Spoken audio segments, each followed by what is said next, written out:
de l'actualité ce samedi, des retraités en quête de leur bien-être, on le sait. Leur état de santé est fragile, juste les aider pour les soins et revaloriser leurs pensions. Mamie et papy l'ont dit à haute voix au cours de le 22e congrès assorti du nouveau texte statutaire de l'Association nationale des retraités du Burkina. Précision à suivre en début de journal. Également à la une, les pays du bassin de la Volta jouent la carte de la prévention aux catastrophes naturelles sur fond d'inondations et de sécheresse. Depuis Ouagadougou, tous sont unanimes pour l'amélioration du système d'alerte précoce.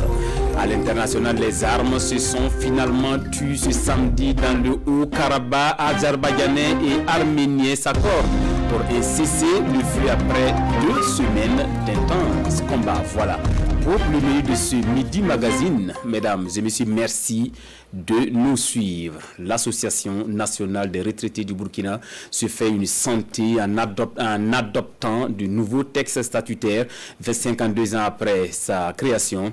C'était cette semaine au cours du 22e congrès des retraités axé sur la contribution du retraité au renforcement de la cohésion sociale. Amadou Ilboudo, Zalicia Sanfo. L'Association nationale des retraités du Burkina Faso dispose d'un nouveau statut et règlement intérieur. Ces documents sont adoptés au terme de son 22e congrès. Également, le programme d'activité et le budget des 3 prochaines années sont validés. Ce qui va être nouveau, c'est la régionalisation de nos sections, de nos choses. De nos sections provinciales. Au lieu de sections provinciales, nous aurons maintenant des sections régionales. Sur lesquelles les gens auront en tout cas une structure fêtière de l'Association nationale des retraités.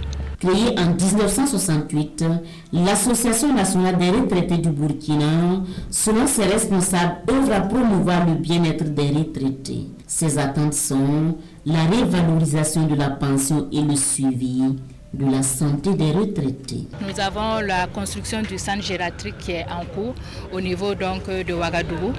Et actuellement, nous sommes à environ 50% de réalisation. Mais il y a également le centre gériatrique de Bobo Dioulasso qui est en vue. Pour cette catégorie de personnes, il y a des soins particuliers qui doivent être pris. Vous avez des maladies chroniques qu'ils connaissent au regard de leur âge et cela demande donc une prise en charge différente de celle des enfants ou des personnes adultes.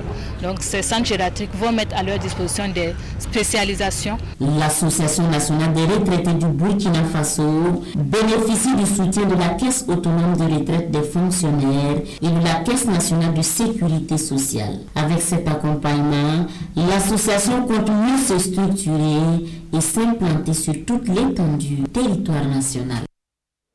Liberté et sécurité en ligne pour les filles, morceau choisi hier par Plan International Burkina pour une célébration anticipée de la Journée mondiale de la jeune fille, violence et harcèlement en ligne. Plan Burkina appelle à la prudence sur Internet et les réseaux sociaux. Le compte rendu de Rasmane Zundi et Sekou Zongo. 11 octobre, Journée internationale de la jeune fille.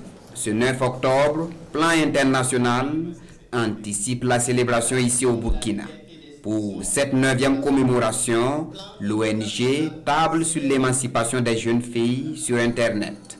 Facebook, Twitter, WhatsApp, les réseaux sociaux de développement sont encore inaccessibles à une grande majorité des filles dans 22 pays à travers le monde. Le Plan International a choisi cette année de travailler sur la thématique de l'accès, de la liberté et de la sécurité de la jeune fille sur Internet.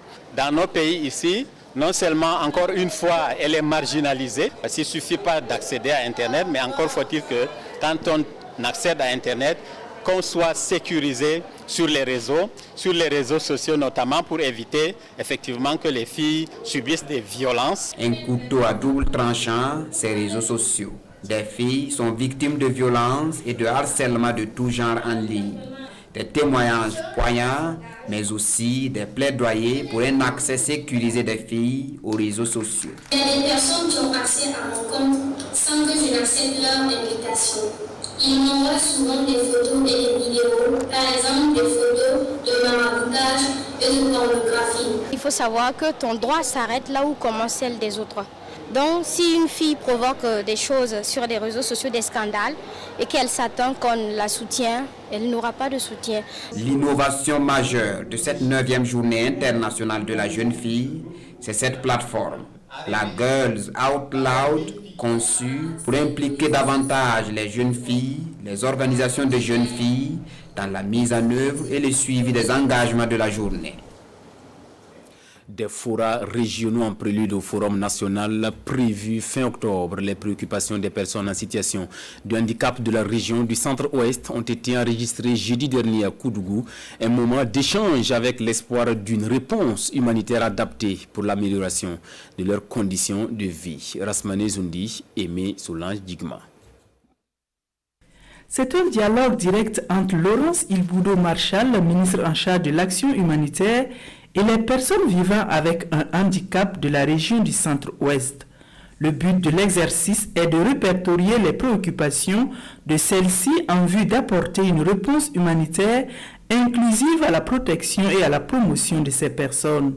Après des échanges francs et sans langue de bois, ont été retenues les préoccupations réalistes et réalisables selon la ministre Ilboudo. Il y a un centre de rééducation, donc nous devons accompagner ce centre qui est dirigé, je pense, par l'OCADES, ça veut dire en vivre, en scolarité, pour que ces enfants restent à l'école. En plus de cela, il y a aujourd'hui une formation scolaire, l'éducation inclusive, qui prend en compte le handicap, mais les manuels ne sont pas adaptés, surtout le manuel visuel par rapport à ces enfants. Donc nous devons travailler avec mon collègue du MENA pour adapter ce manuel et enfin aussi travailler sur l'augmentation des AGR, donc augmenter le budget alloué à ces personnes. Et enfin le matériel de mobilité pour les adultes.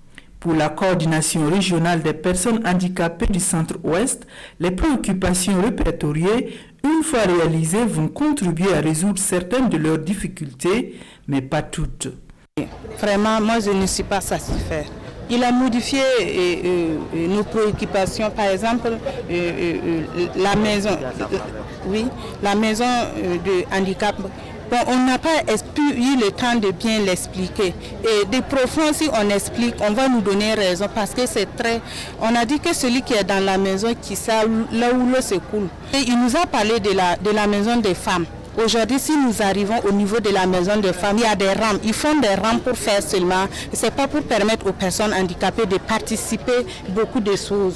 Les conclusions de ce forum seront présentées lors du dialogue direct avec le chef de l'État dans l'optique de créer un avenir de progrès et d'espérance au profit des personnes vivant avec un handicap. L'IST souffle ses 20 bougies. Au bilan, plus de 3000 étudiants du Burkina et d'ailleurs formés. Mais l'Institut supérieur de technologie veut aller au-delà des cours théoriques, d'où l'idée d'un forum régional sur les stratégies de transformation des économies locales. Urbain Benito Somé, Sekou Zongo. L'Institut supérieur de technologie IST célèbre ses 20 ans d'existence dans la formation de la jeunesse africaine. 2 décennies de dur labeur, de victoires, mais aussi des défis toujours à relever.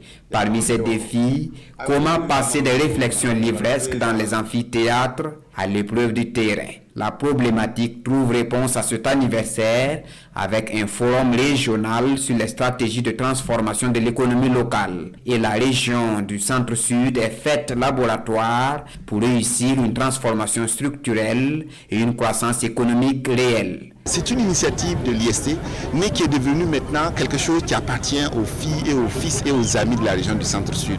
Parce que savez-vous, il y a beaucoup d'opportunités. Quand vous allez de Gombuskou jusqu'à Kayao, vous allez à Tiébélé, vous allez à Pau, vous allez partout, vous dites non, il n'est pas normal que cette région se dise pauvre. Il y a beaucoup de quoi faire pour les jeunes, pour les femmes dans cette région. Et occuper les jeunes sainement tout en apportant une plus-value à l'économie nationale, une idée réalisable à travers une transformation des produits locaux. C'est à travers la transformation que nous pouvons donner des plus-values à nos produits. Sinon que la production simple, c'est bien, mais la transformation donne plus de revenus et est encore plus facile à être exporté. On peut élever du poisson ici, on peut élever du caille, on peut faire du gombo, ça s'appelle quand même manga, et exporter au-delà. On peut faire du piment et même faire des cultures hors sol pour ceux qui n'ont pas de terre. Faire de la région du centre-sud un centre d'incubation d'une transformation structurelle de l'économie nationale, l'IST franchit le pas. L'Institut offre ici, pour commencer, des cailles à une association du Naouri et des motopompes aux différentes communes de la région.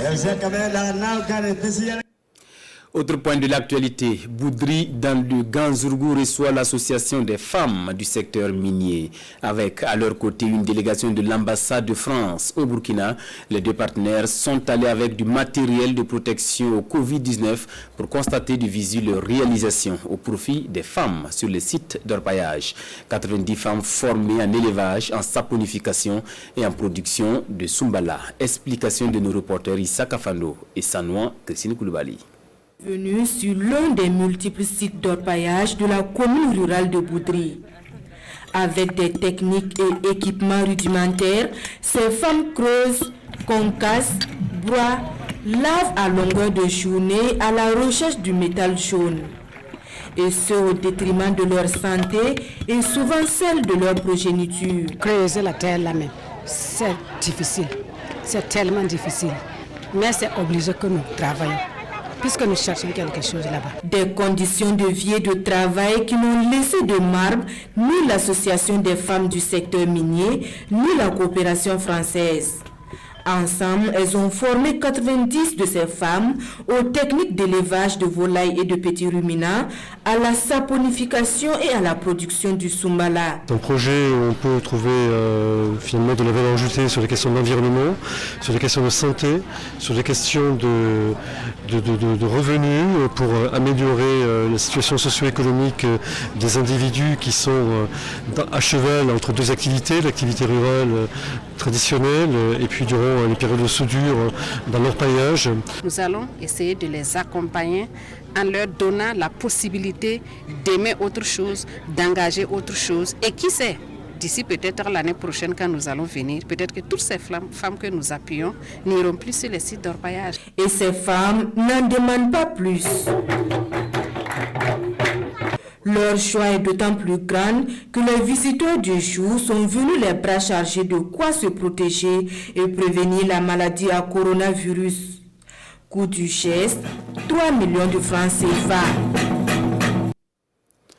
Nous parlons à présent éducation à Dédougou, un joyau pour la boucle du Mouhoun. Le lycée scientifique régional inauguré hier s'étend sur 5 hectares avec toutes les commodités. Il accueille déjà la première et deuxième promotion. La cérémonie inaugurale en image avec Claude Ouedraogo et Karim Ouedraogo. Ce lycée scientifique est composé de 2 blocs pédagogiques, 2 bâtiments administratifs, un laboratoire, une salle informatique et d'autres infrastructures connexes. La construction de ce lycée répond à la volonté du chef de l'État d'orienter plus d'élèves vers l'enseignement technique. À la date d'aujourd'hui, nous avons 6 lycées scientifiques régionaux qui ont été construits et 2 lycées scientifiques nationaux. Donc parmi les 6, on a celui de Dédougou que nous venons d'inaugurer aujourd'hui. Les élèves ont été recrutés l'année dernière et ont été dans des bâtiments d'emprunt au lycée municipal. Et aujourd'hui, nous sommes là pour inaugurer officiellement cet établissement qui va permettre de former dans la région donc des élèves qui n'ont pas été sélectionnés au niveau national pour les 2 grands lycées scientifiques nationaux, mais qui ont de très bonnes moyennes, qui vont être sélectionnés au niveau régional essentiellement et qui vont y prendre part ici. Ces élèves de ce lycée scientifique sont recrutés sur la base des meilleures moyennes au BPC. Ils ont émis le vœu de voir un internat pour plus de commodité dans leur formation. Nous vous promettons de bien entretenir les bâtiments et le matériel qui est mis à notre disposition. Nous vous demandons encore de nous aider avec la construction d'un internat pour soulager nos camarades venus des autres localités de la région qui éprouvent des difficultés pour trouver des logements ici à Dédougou. D'un coût de 500 millions de francs CFA, ce lycée scientifique a été entièrement financé par le budget de l'État burkinabé. Je le disais en début de journal, les représentants des 6 pays du bassin de la Volta se sont retrouvés à Ouagadougou pour donner la voie à suivre durant les 4 prochaines années pour l'amélioration de leur système d'alerte précoce en vue d'une meilleure adaptation au changement climatique, des changements marqués par des inondations et sécheresses. Issa Kafando, Caroline Ouari. Après le Togo, le Bénin et la Côte d'Ivoire, le Burkina tient son atelier technique de présentation des résultats et recommandations de l'évaluation des capacités et besoins en matière de prévision et d'alerte aux inondations et à la sécheresse dans le bassin de la Volta. Un atelier présenté comme déterminant pour la suite de la mise en œuvre du projet intitulé « Intégrer la gestion des risques et d'alerte précoce pour l'adaptation au changement climatique dans le bassin de la Volta ». Est-ce qu'on va continuer à subir ces risques qui nous arrièrent? Si les gens sont prévenus 1 mois, 3 semaines, 2 semaines, même 1 semaine à l'avance, avant que le phénomène n'arrive, beaucoup de choses seraient sauvées. Les activités du projet ont démarré en juin 2019 avec l'atelier de lancement tenu à Abidjan. L'objectif est d'aider les 6 pays du bassin de la Volta à mettre en œuvre des actions coordonnées pour améliorer leur système d'alerte précoce et leur plan de gestion au niveau régional, national et local. Comme l'indique le nom de l'atelier là, c'est un peu de recenser les besoins en termes d'adaptation des populations au changement climatique. D'une durée de 4 ans à compter de 2019, le projet d'adaptation et d'alerte précoce au changement climatique est financé à hauteur de 7 920 000 $ américains par le Fonds d'adaptation. Et c'est dans ce contexte de résilience que la cuvée 2020 de l'École nationale des eaux et forêts de Dienderesso est baptisée Innovation. La 60e promotion de l'ENEF compte plus de 460 agents prêts à servir. Drissa Traoré, Karim Sissé. La 60e promotion de l'École nationale des eaux et forêts, ENEF de Dienderesso, marque sa sortie officielle. Au nombre de 464, dont 3 des nationalités étrangères, cette cuvée est constituée de forestiers et d'environnementalistes. Des agents jugés opérationnels après 2 années de formation. Leur sortie est placée sous le thème « Préservation de l'environnement dans un contexte d'insécurité », une priorité au cœur des engagements et défis nationaux. Nous savons que nous traversons un contexte sécuritaire peu réduisant, mais cela ne devrait pas permettre de reléguer au dernier plan les préoccupations environnementales qui sont des préoccupations vitales de toute l'humanité. Et donc c'est pour cela que nous avons choisi de façon unanime ce thème pour interpeller les uns et les autres à avoir une attention particulière vis-à-vis de la gestion de l'environnement. Innovation, c'est le nom de baptême de la promotion 2020 de l'ENEF. Un nom de baptême en phase avec les réalités de l'heure. Et aux différents intervenants d'inviter les impétrants à plus d'abnégation et de professionnalisme pour relever avec brio les défis environnementaux et forestiers auxquels est confronté le Burkina Faso. Aujourd'hui, si on prend le ratio au regard de nos massifs forestiers, nous sommes en deçà.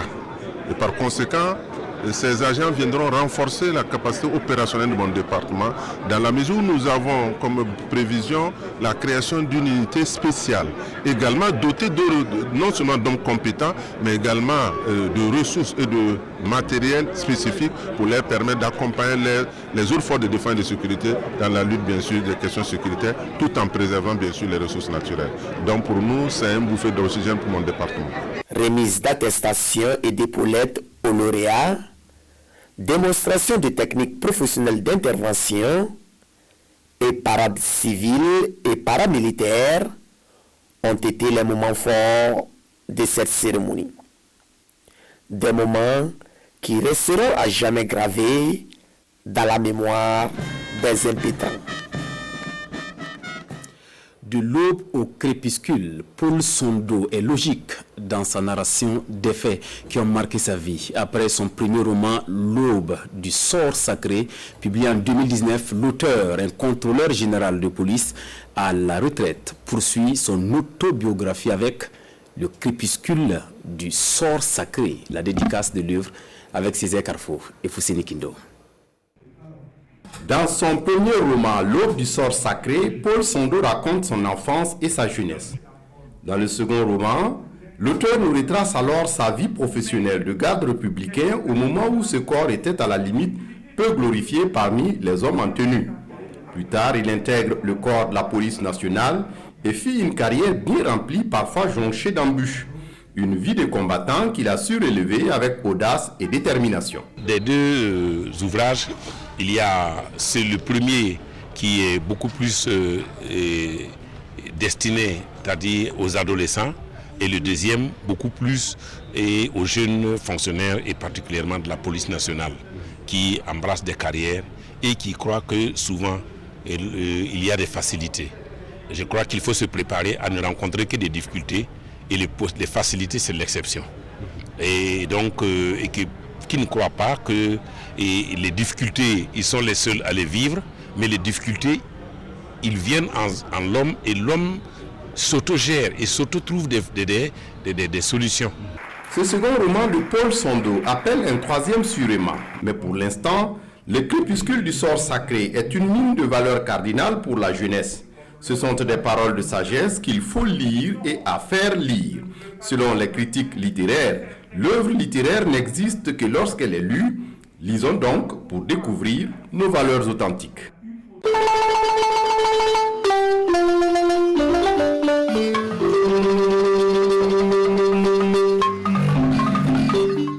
Merci de nous rejoindre pour la rubrique culture de ce samedi. Je reçois pour vous mon confrère Amadou Marcel Toué, son invité, un humoriste à découvrir. Vous l'avez dit donc, Draman Tadian, nous parlons de culture, notamment de l'humour avec Moussa Petit Sergent. Celui-là même qu'on voyait à la télé dans les années 2005. Eh bien, il nous a ouvert les portes de son centre. Nous sommes allés faire un reportage. Acteur de cinéma à ses débuts, homme de théâtre, Moussa Petit Sergent fait aujourd'hui ses preuves dans l'humour. Une passion et un talent qu'il traîne depuis tout petit.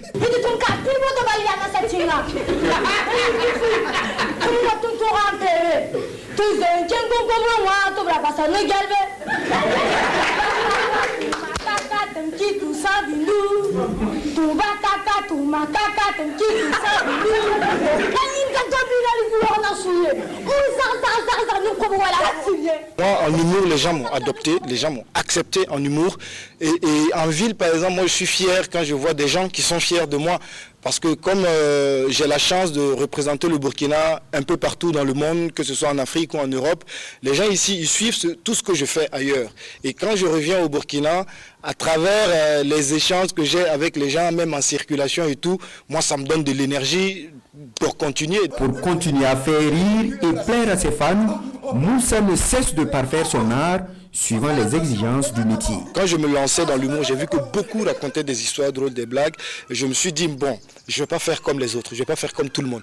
Moi, je vais écrire, dépeindre des situations et faire un travail cérébral et arriver à faire rire sur des sujets souvent dramatiques, sur des éléments de notre vie, sur notre quotidien, mais pas en les racontant sous forme de blagues. Je prends une situation et j'écris sur la situation en y mettant des vannes. Une femme enceinte qui aime prendre une chaise, sortir et s'asseoir devant la porte. Quand l'enfant naît, il devient un vigile. Mieux encore, l'artiste s'investit davantage dans la formation et la promotion des arts de la scène au Burkina, d'où la création de son centre, le collectif des architectes du rire. Là, il y a une vraie révolution dans l'humour, on a beaucoup de jeunes humoristes qui arrivent. C'est vrai que moi, ça ne m'arrange pas trop parce que ça diminue un peu le gombo, mais sincèrement, c'est intéressant de voir qu'il y a une vraie vie qui s'organise autour de l'humour. Et depuis qu'on a créé cet espace qui est le CAR, on a beaucoup d'humoristes qui se sont révélés ici et qui continuent à se révéler ici aussi, et ça je pense que c'est pour le bonheur de l'humour burkinabé. Il nous faut encore un tout petit peu de temps et de l'accompagnement médiatique, et je pense qu'on fera, parce qu'ici au Burkina il y a de très très bons humoristes. Moi je travaille avec les jeunes d'ici, je vois, ça promet, sincèrement ça promet. Du cinéma à l'humour, c'est plutôt une reconversion réussie pour celui-là même qui était considéré comme l'un des espoirs par les acteurs et les cinéphiles burkinabés.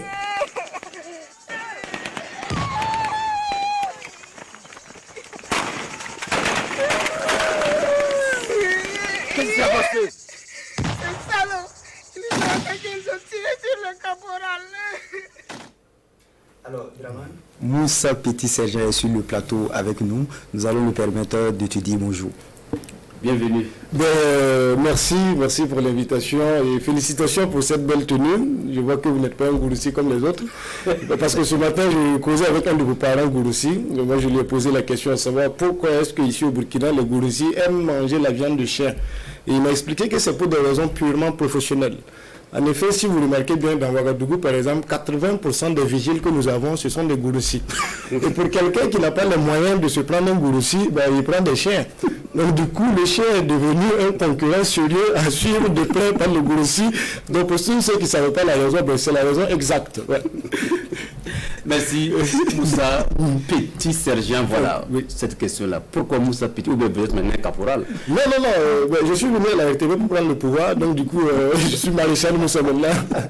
Merci maréchal. Moussa Petit Sergent, Petit Sergent, ça rime à quoi? Petit Sergent, il faut dire que ce n'est pas un nom que je me suis donné, c'est le public qui a décidé de m'appeler Petit Sergent parce que j'ai fait un film, j'ai joué dans le film notamment L'élément qui passait, et dans le film je m'appelais Towe Williams, mais le titre du film c'était Petit Sergent, donc tout le monde a commencé à m'appeler par le titre du film Petit Sergent et tout. J'ai préféré garder parce que finalement c'est les gens qui ont décidé de m'appeler ainsi, du coup je dis ok, je prends. Mais vous avez eu les galons, parce qu'on l'a vu même tout petit. Oui, évidemment, j'ai eu les galons, mais j'ai pas eu le salaire qui va avec. C'est ça seulement le seul problème. Justement, c'est ce film qui vous a révélé aux yeux du monde en tant un revirement pour devenir humoriste. Exactement. Voilà. Mais bon, après, on va dire que c'est une suite logique parce que j'ai eu envie de faire du cinéma, j'ai fait du cinéma, j'ai passé de bons moments dans le cinéma, mais moi, mon rêve a toujours été de faire du théâtre, donc je me suis investi dans le théâtre et c'est tout naturellement que du théâtre, j'ai basculé petit à petit vers l'humour. Et aujourd'hui, je suis comédien de théâtre, mais l'humour est en train de prendre le dessus sur le côté théâtral. Faire rire, c'est pas du donner. Quel est votre secret? Étant donné que je viens de Karpala, nous à Karpala, on a tous les secrets du monde pour faire rire les gens. Donc du coup, effectivement, c'est vrai que faire rire, c'est pas souvent aisé de faire rire parce qu'il faut que toi-même tu sois sain d'esprit et que tu aies le sourire pour pouvoir le partager avec les gens. Mais on vit aussi dans des contextes pas faciles. Ça fait 7 mois que nous, les artistes, on ne travaille presque pas.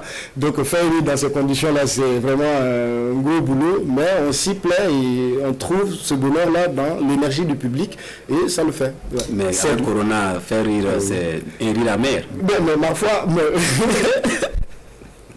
Oui, c'est vrai que le corona ne nous a pas du tout fait de cadeaux, mais bon, on n'a pas le choix, c'est notre métier, on a choisi. Je sais que vous aussi, vous en souffrez. Je vois les effets secondaires du corona sur le Gouroussi, mais on tient la route, voilà, ça va le faire. Et des élections vues déjà, Moussa, quelle peut être la contribution, la touche particulière de Moussa pour des élections apaisées?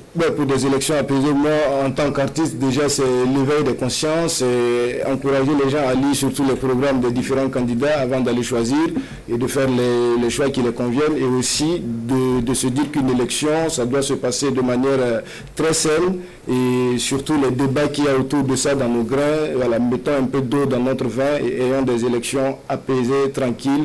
Et voilà, et je voulais aussi postuler pour la députation. Je ne sais pas si j'ai l'âge, mais bon, ça m'intéresse. Alors, Draman, quand on parle de Moussa Petit Sergent, on fait le lien avec Karpala. Peut-être qu'il peut nous expliquer ça. Oui, Karpala, c'est la principauté. Je ne sais pas, vous connaissez Karpala? C'est une question de niveau. Je ne sais pas si vous avez le niveau de Karpala. En tout cas, je connais bien Karpala. Ah ben oui, mais bon, comme on est suivi partout dans le monde, pour ceux qui ne connaissent pas Karpala, c'est un quartier qui ravitaille la ville de Ouagadougou en poussière. Ils sont très très riches en poussière à Karpala. Et les jeunes filles à Karpala, par exemple, ne vont même plus au marché pour acheter du fond de teint. Non. Le matin, elle met le visage devant comme ça, en 2 minutes c'est bon, elle fait des ajustements. Voilà, donc on est vraiment 100 ans en avance sur notre génération. Donc pour ceux qui ont envie d'apprendre, venez à Karpala, nous on vous le souhaite. Et c'est le seul quartier dans Ouagadougou, quand il y a des spectacles gratuits, ils sont tout le temps dans le carré VIP. Ils appellent même pour faire des réservations. Donc nous, on a atteint un niveau incommensurable à Karpala. Et je fais un gros big up à tous les habitants de Karpala. Merci Moussa Petit-Sergent de passer sur ce plateau de Midi Magazine. Espérons vous revoir ici très prochainement. Inch'Allah, je suis là. Merci. Nous parlerons à présent sport tout de suite. Le jingle.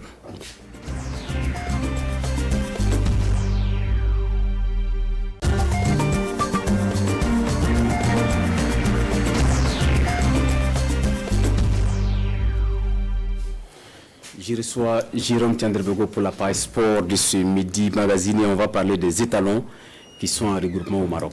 Bonjour Draman Dadia, c'est un plaisir de vous retrouver dans Midi Magazine. Bien sûr, les étalons sont en regroupement au Maroc, c'est dans l'ouest du Maroc, à El Jadida, la station balnéaire d'El Jadida, où les étalons ont livré un match international amical contre les Léopards de Saint-Camille. On va peut-être voir les images grâce à la complicité de la réalisation. Donc le premier but a été l'œuvre de Bertrand Traoré, le nouveau sociétaire d'Aston Villa, et il provoque derrière un penalty, c'était à la 14e minute, après il provoque un penalty, donc transformé par Brian Dabo, son premier but avec les étalons sur penalty donc, et le troisième but c'est Issoufou Dayo qui l'a signé, donc défenseur central. Un bon match dans l'ensemble quand vous menez une équipe comme le Congo 3-0, il va sans dire que c'est un très bon match. Alors Kabou Malo a trouvé en tout cas la bonne combinaison donc, pour pouvoir venir à bout de cette équipe-là avec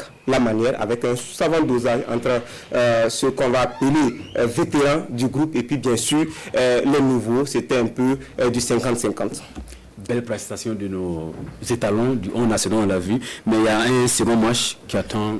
Voilà, c'est une suite de 2 matchs donc en préparation pour la reprise des éliminatoires de la CAN.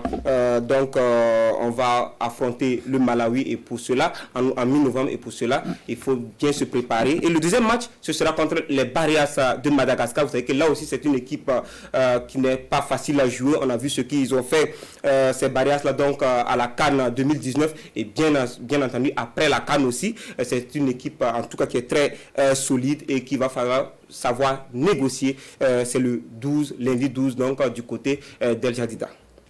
Du sport, on revient chez nous ici à la maison car il y a un championnat domestique. Voilà le championnat national de football de première division qui a entamé sa 4e journée hier vendredi avec la rencontre Royal FC ASEC de Koudougou.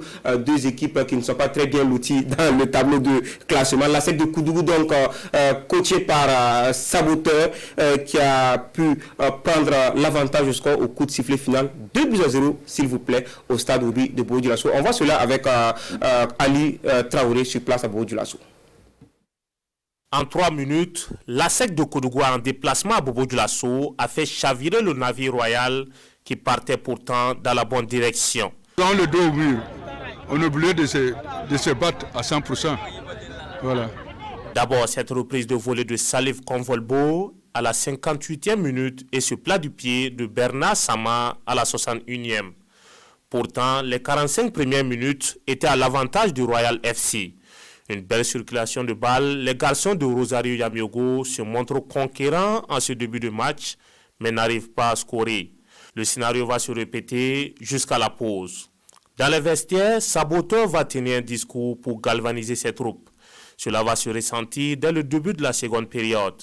Un pressing plus haut pour empêcher les premières relances de l'équipe locale, l'ASEC fait le jeu. La suite, vous la connaissez.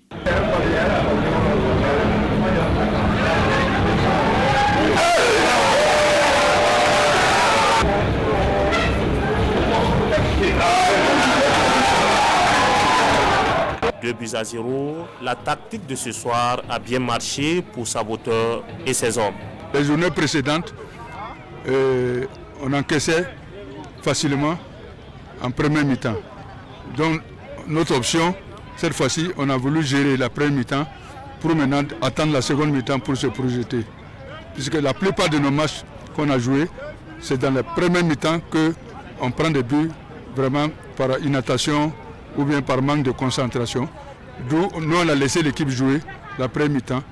Et donc ils ont pensé qu'ils avaient l'ascendance, alors que nous c'était intentionnel. Le premier but a un peu déstabilisé et le fait de ne pas pouvoir réagir a amené facilement le deuxième but.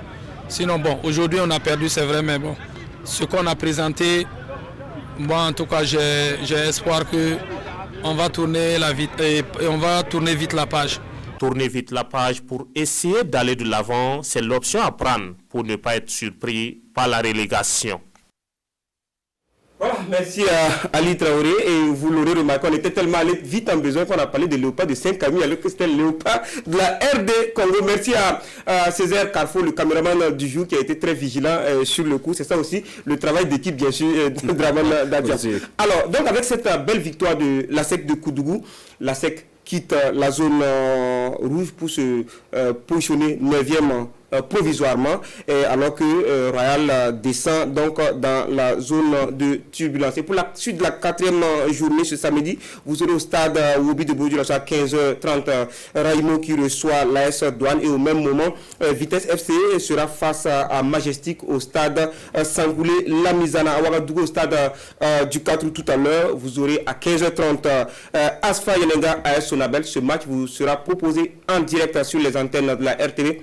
Mamadi Ouida et moi-même serons heureux de vous retrouver donc dans le commentaire de ce match, et cette opposition sera suivie à 17h45 de Salitas FC Étoile Filante de Ouagadougou. Là, c'était un duel à ne pas manquer. Demain dimanche 11 octobre, RCB AS Police, c'est au stade Wobi de Bourdieu à 15h30, et au même moment la SFB reçoit les Léopards de Saint-Camille. Là nous sommes au Léopards de Saint-Camille, au stade Sangoulé Lamizana, et au stade municipal Issoufou Joseph Konombo, un duel là au bas du tableau, RCK COSAF à 15h30, suivi de l'affiche de la journée USFA USO. Ce sont les deux premiers donc du championnat, et ça promet des étincelles. Il faut y être donc au stade municipal Issoufou Joseph Konombo. Toute l'actualité sportive, c'est demain dans Intégral Foot. Donc on vous retrouve. Vous allez vite en besoin, c'est lundi. Voilà, demain nous sommes dimanche. Voilà, donc lundi à 21h30, on vous retrouve pour développer aussi bien le championnat domestique que l'aventure des étalons au Maghreb, au Maroc, dans Intégral Foot sur le coup de 21h. Jérôme, restez avec nous pour la suite de ce journal, et je vous invite cette fois dans le Haut-Karabakh. Pas de crainte. Le crépitement des armes ont cessé ce samedi. Les séparatistes arméniens et les forces azerbaïdjanaises s'accordent pour un cessez-le-feu après 2 semaines d'intenses combats. Suivons. Après plus de 10 heures de négociations autour du ministre russe des Affaires étrangères, l'Azerbaïdjan et l'Arménie se sont accordés sur un cessez-le-feu à compter de midi ce samedi dans le Haut-Karabakh. Les deux pays se sont également engagés à des négociations substantielles pour parvenir à un règlement pacifique du conflit, avec la médiation des coprésidents du groupe de Minsk. Les parties sont convenues des mesures suivantes.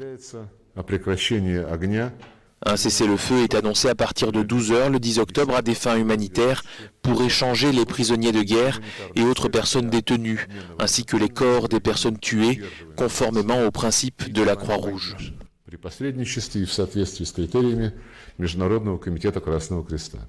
D'après le ministère arménien de la Défense, les combats se sont poursuivis en marge des discussions. La capitale du Haut-Karabakh, Stepanakert, déjà la cible depuis plusieurs jours des drones et des roquettes azéries, a de nouveau fait l'objet de bombardements ce vendredi. Des dégâts ont aussi été constatés côté azéri, alors que la Turquie encourage Bakou à maintenir une posture offensive sur le Haut-Karabakh. Cette trêve est le premier espoir sérieux pour mettre fin aux hostilités. Voilà pour l'essentiel de l'actualité de cette mi-journée. Merci de l'avoir suivi et bon week-end en compagnie de nos programmes. À bientôt.